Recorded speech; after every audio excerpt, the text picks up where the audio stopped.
Chapter 8. Harriet slept at Hartfield that night.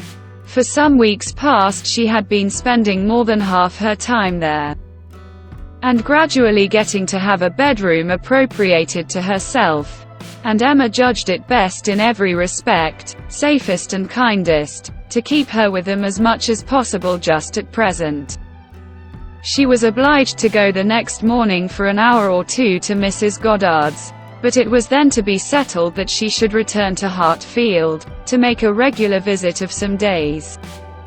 While she was gone, Mr. Knightley called, and sat some time with Mr. Woodhouse and Emma, till Mr. Woodhouse, who had previously made up his mind to walk out, was persuaded by his daughter not to defer it, and was induced by the entreaties of both, though against the scruples of his own civility, to leave Mr. Knightley for that purpose. Mr. Knightley, who had nothing of ceremony about him, was offering by his short, decided answers, an amusing contrast to the protracted apologies and civil hesitations of the other. "Well, I believe, if you will excuse me, Mr. Knightley, if you will not consider me as doing a very rude thing, I shall take Emma's advice and go out for a quarter of an hour. As the sun is out, I believe I had better take my 3 turns while I can. I treat you without ceremony, Mr. Knightley. We invalids think we are privileged people. My dear sir, do not make a stranger of me. I leave an excellent substitute in my daughter. Emma will be happy to entertain you, and therefore I think I will beg your excuse and take my 3 turns, my winter walk. You cannot do better, sir. I would ask for the pleasure of your company, Mr. Knightley. But I am a very slow walker, and my pace would be tedious to you. And, besides, you have another long walk before you, to Donwell Abbey." "Thank you, sir, thank you. I am going this moment myself. And I think the sooner you go the better. I will fetch your greatcoat and open the garden door for you." Mr. Woodhouse at last was off, but Mr. Knightley, instead of being immediately off likewise, sat down again, seemingly inclined for more chat. He began speaking of Harriet, and speaking of her with more voluntary praise than Emma had ever heard before. "I cannot rate her beauty as you do," said he, "but she is a pretty little creature, and I am inclined to think very well of her disposition. Her character depends upon those she is with, but in good hands she will turn out a valuable woman. I am glad you think so, and the good hands, I hope, may not be wanting. Come," said he, "you are anxious for a compliment. Sir, I will tell you that you have improved her. You have cured her of her schoolgirl's giggle. She really does you credit." "Thank you. I should be mortified indeed if I did not believe I had been of some use. But it is not everybody who will bestow praise where they may. You do not often overpower me with it. You are expecting her again, you say, this morning?" "Almost every moment. She has been gone longer already than she intended. Something has happened to delay her. Some visitors perhaps. Highbury gossips. Tiresome wretches. Harriet may not consider everybody tiresome that you would."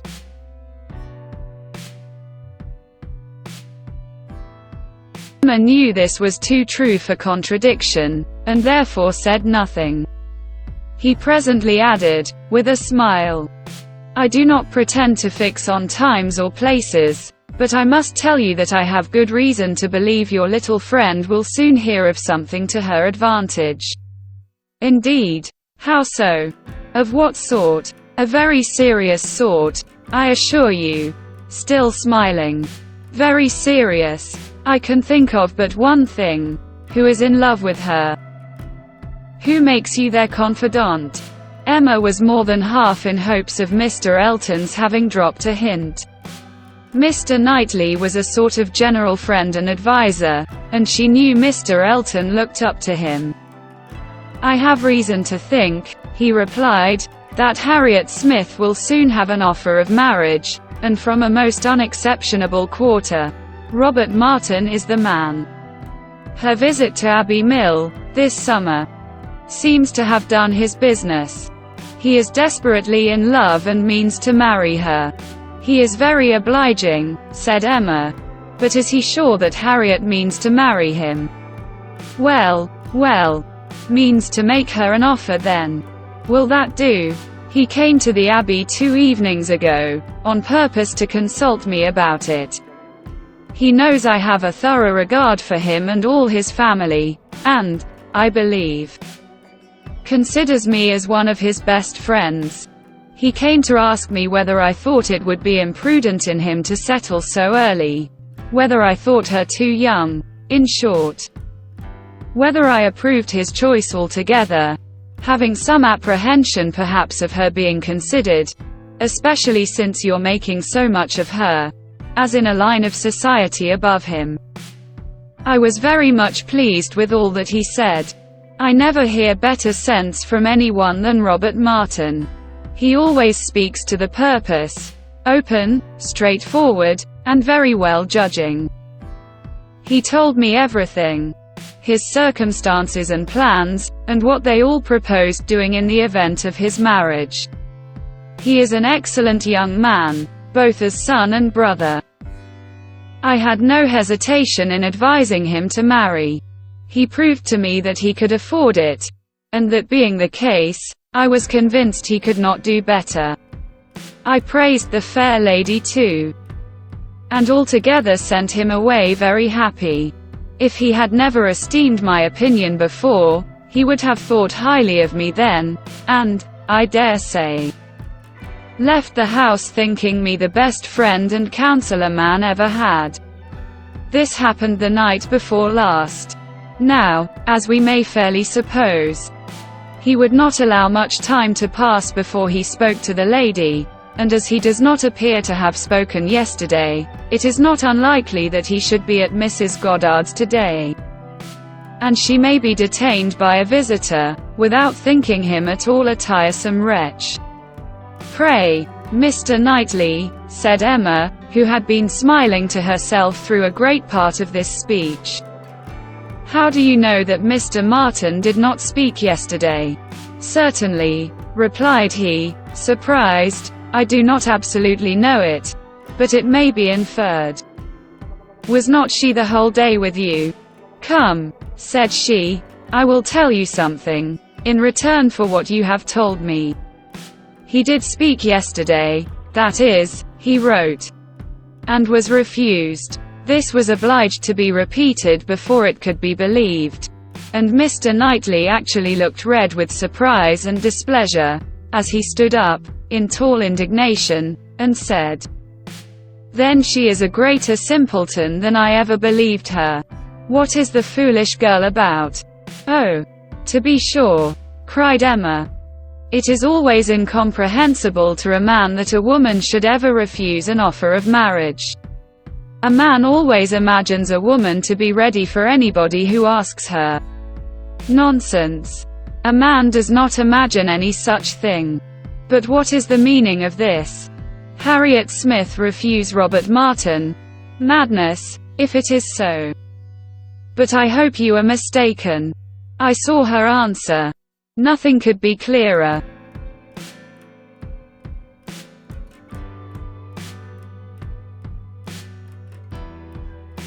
You saw her answer.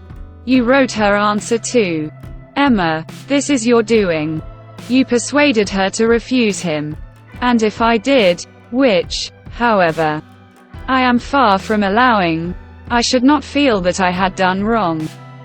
Mr. Martin is a very respectable young man, but I cannot admit him to be Harriet's equal, and am rather surprised indeed that he should have ventured to address her. By your account, he does seem to have had some scruples. It is a pity that they were ever got over. Not Harriet's equal, exclaimed Mr. Knightley loudly and warmly, and with calmer asperity, added, a few moments afterwards, no. He is not her equal indeed, for he is as much her superior in sense as in situation. Emma, your infatuation about that girl blinds you. What are Harriet Smith's claims, either of birth, nature or education, to any connection higher than Robert Martin? She is the natural daughter of nobody knows whom, with probably no settled provision at all, and certainly no respectable relations. She is known only as parlor boarder at a common school. She is not a sensible girl, nor a girl of any information. She has been taught nothing useful, and is too young and too simple to have acquired anything herself. At her age she can have no experience, and with her little wit, is not very likely ever to have any that can avail her. She is pretty, and she is good-tempered, and that is all. My only scruple in advising the match was on his account, as being beneath his deserts, and a bad connection for him. I felt that, as to fortune, in all probability he might do much better, and that as to a rational companion or useful helpmate, he could not do worse. But I could not reason so to a man in love, and was willing to trust to there being no harm in her, to her having that sort of disposition, which, in good hands, like his, might be easily led aright and turn out very well. The advantage of the match I felt to be all on her side, and had not the smallest doubt, nor have I now, that there would be a general cry out upon her extreme good luck. Even your satisfaction I made sure of. It crossed my mind immediately that you would not regret your friend's leaving Highbury, for the sake of her being settled so well. I remember saying to myself, even Emma, with all her partiality for Harriet, will think this a good match. I cannot help wondering at your knowing so little of Emma as to say any such thing. What? Think a farmer, and with all his sense and all his merit Mr. Martin is nothing more. A good match for my intimate friend. Not regret her leaving Highbury for the sake of marrying a man whom I could never admit as an acquaintance of my own.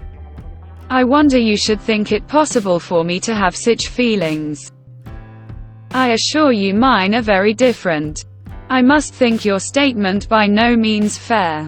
You are not just to Harriet's claims. They would be estimated very differently by others as well as myself. Mr. Martin may be the richest of the two, but he is undoubtedly her inferior as to rank in society. The sphere in which she moves is much above his. It would be a degradation.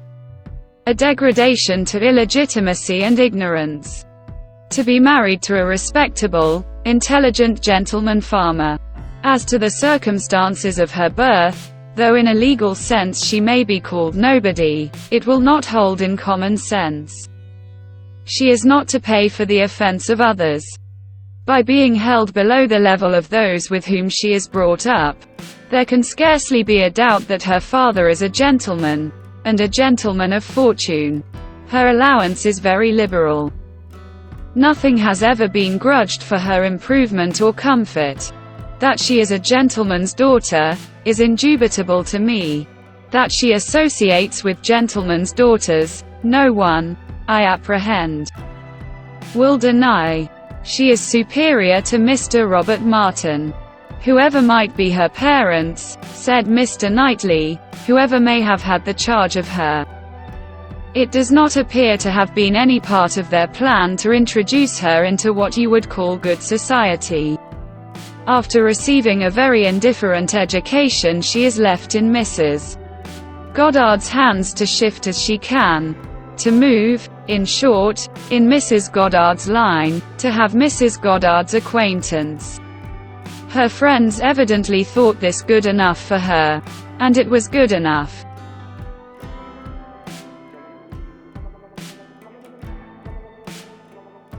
She desired nothing better herself.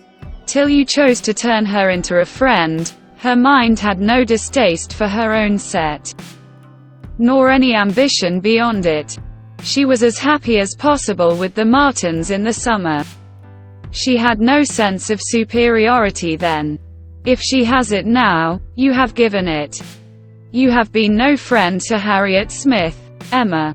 Robert Martin would never have proceeded so far, if he had not felt persuaded of her not being disinclined to him. I know him well. He has too much real feeling to address any woman on the haphazard of selfish passion. And as to conceit, he is the farthest from it of any man I know. Depend upon it, he had encouragement. It was most convenient to Emma not to make a direct reply to this assertion.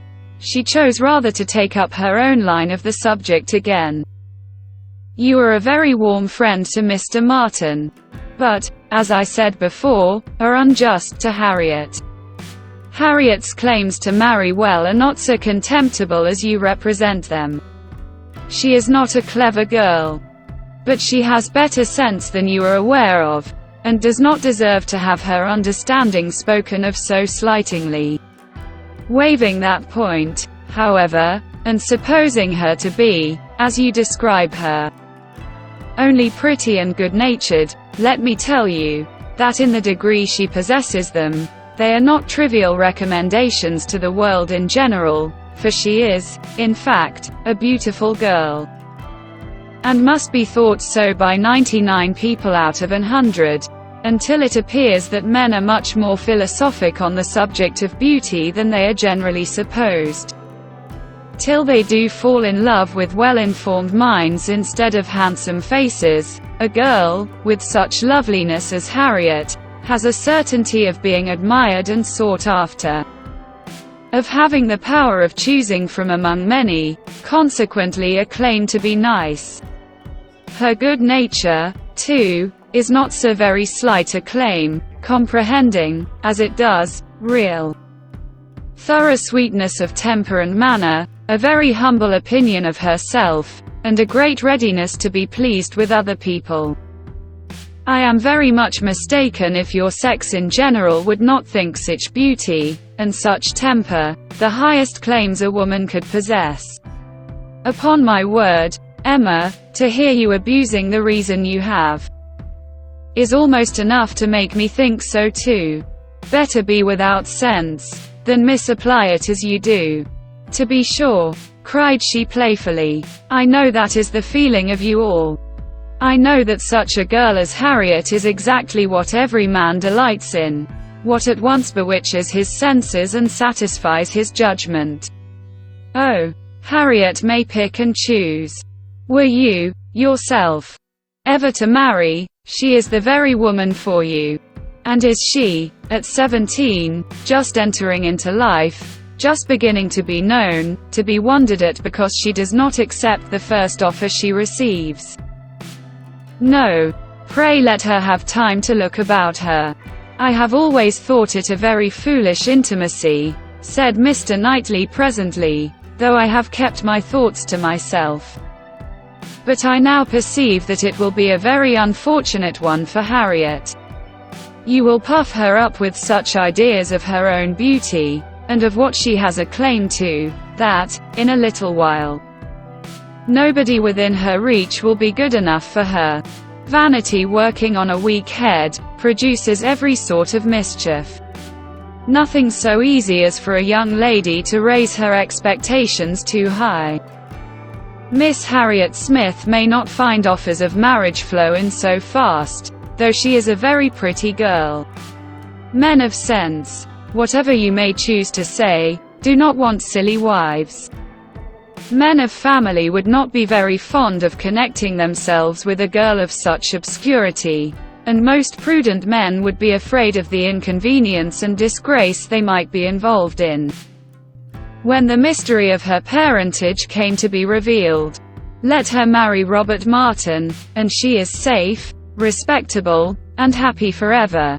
But if you encourage her to expect to marry greatly, and teach her to be satisfied with nothing less than a man of consequence and large fortune, she may be a parlor boarder at Mrs. Goddard's all the rest of her life, or, at least, for Harriet Smith is a girl who will marry somebody or other, till she grow desperate, and is glad to catch at the old writing master's son.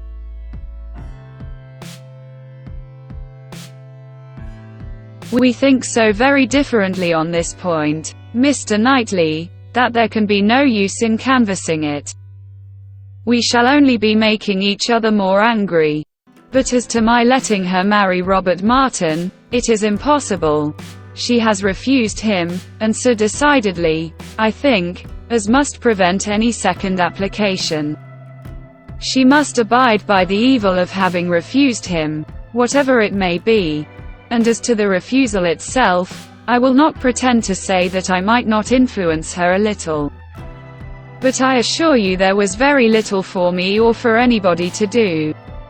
His appearance is so much against him, and his manner so bad, that if she ever were disposed to favor him, she is not now. I can imagine that before she had seen anybody superior, she might tolerate him. He was the brother of her friends, and he took pains to please her, and altogether, having seen nobody better, that must have been his great assistant, she might not, while she was at Abbey Mill, find him disagreeable. But the case is altered now.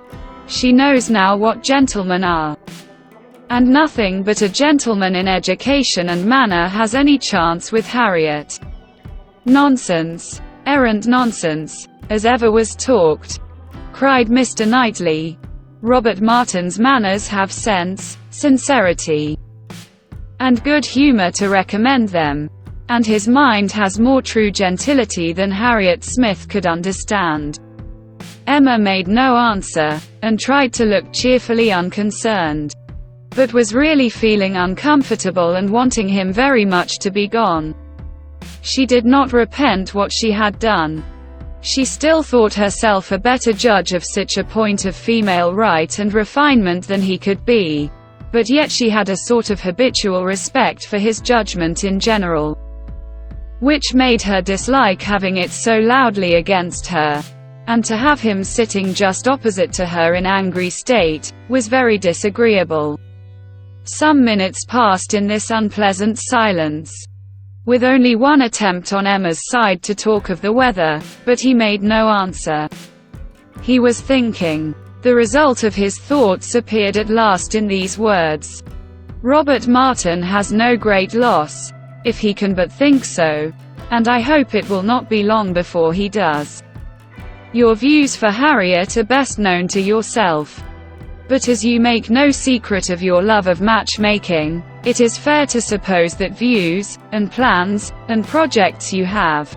And as a friend I shall just hint to you that if Elton is the man, I think it will be all labor in vain. Emma laughed and disclaimed. He continued, depend upon it, Elton will not do. Elton is a very good sort of man, and a very respectable vicar of Highbury, but not at all likely to make an imprudent match. He knows the value of a good income as well as anybody. Elton may talk sentimentally, but he will act rationally.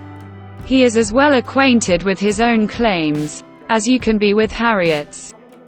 He knows that he is a very handsome young man, and a great favorite wherever he goes. And from his general way of talking in unreserved moments, when there are only men present, I am convinced that he does not mean to throw himself away. I have heard him speak with great animation of a large family of young ladies that his sisters are intimate with, who have all £20,000 apiece. I am very much obliged to you, said Emma, laughing again. If I had set my heart on Mr. Elton's marrying Harriet, it would have been very kind to open my eyes, but at present I only want to keep Harriet to myself. I have done with matchmaking indeed. I could never hope to equal my own doings at Randalls. I shall leave off while I am well. Good morning to you, said he, rising and walking off abruptly. He was very much vexed. He felt the disappointment of the young man, and was mortified to have been the means of promoting it, by the sanction he had given. and the part which he was persuaded Emma had taken in the affair, was provoking him exceedingly. Emma remained in a state of vexation too, but there was more indistinctness in the causes of hers, than in his. She did not always feel so absolutely satisfied with herself, so entirely convinced that her opinions were right and her adversaries wrong, as Mr. Knightley. He walked off in more complete self-approbation than he left for her. She was not so materially cast down, however, but that a little time and the return of Harriet were very adequate restoratives.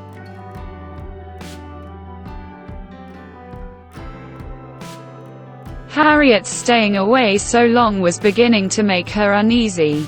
The possibility of the young man's coming to Mrs. Goddard's that morning, and meeting with Harriet and pleading his own cause, gave alarming ideas. The dread of such a failure after all became the prominent uneasiness, and when Harriet appeared, and in very good spirits, and without having any such reason to give for her long absence, she felt a satisfaction which settled her with her own mind, and convinced her, that let Mr. Knightley think or say what he would, she had done nothing which woman's friendship and woman's feelings would not justify. He had frightened her a little about Mr. Elton, but when she considered that Mr. Knightley could not have observed him as she had done, neither with the interest, nor, she must be allowed to tell herself, in spite of Mr. Knightley's pretensions, with the skill of such an observer on such a question as herself, that he had spoken it hastily and in anger, she was able to believe that he had rather said what he wished resentfully to be true, than what he knew anything about. He certainly might have heard Mr. Elton speak with more unreserve than she had ever done, and Mr. Elton might not be of an imprudent, inconsiderate disposition as to money matters. He might naturally be rather attentive than otherwise to them, but then, Mr. Knightley did not make due allowance for the influence of a strong passion at war with all interested motives. Mr. Knightley saw no such passion, and of course thought nothing of its effects. But she saw too much of it to feel a doubt of its overcoming any hesitations that a reasonable prudence might originally suggest, and more than a reasonable, becoming degree of prudence, she was very sure did not belong to Mr. Elton. Harriet's cheerful look and manner established hers. She came back, not to think of Mr. Martin, but to talk of Mr. Elton. Miss Nash had been telling her something, which she repeated immediately with great delight. Mr. Perry had been to Mrs. Goddard's to attend a sick child, and Miss Nash had seen him. And he had told Miss Nash, that as he was coming back yesterday from Clayton Park, he had met Mr. Elton, and found to his great surprise, that Mr. Elton was actually on his road to London, and not meaning to return till the morrow, though it was the whist club night, which he had been never known to miss before, and Mr. Perry had remonstrated with him about it, and told him how shabby it was in him, their best player, to absent himself, and tried very much to persuade him to put off his journey only one day, but it would not do. Mr. Elton had been determined to go on, and had said in a very particular way indeed, that he was going on business which he would not put off for any inducement in the world, and something about a very enviable commission, and being the bearer of something exceedingly precious. Mr. Perry could not quite understand him, but he was very sure there must be a lady in the case, and he told him so, and Mr. Elton only looked very conscious and smiling, and rode off in great spirits. Miss Nash had told her all this, and had talked a great deal more about Mr. Elton, and said, looking so very significantly at her, that she did not pretend to understand what his business might be, but she only knew that any woman whom Mr. Elton could prefer, she should think the luckiest woman in the world, For, beyond a doubt, Mr. Elton had not his equal for beauty or agreeableness.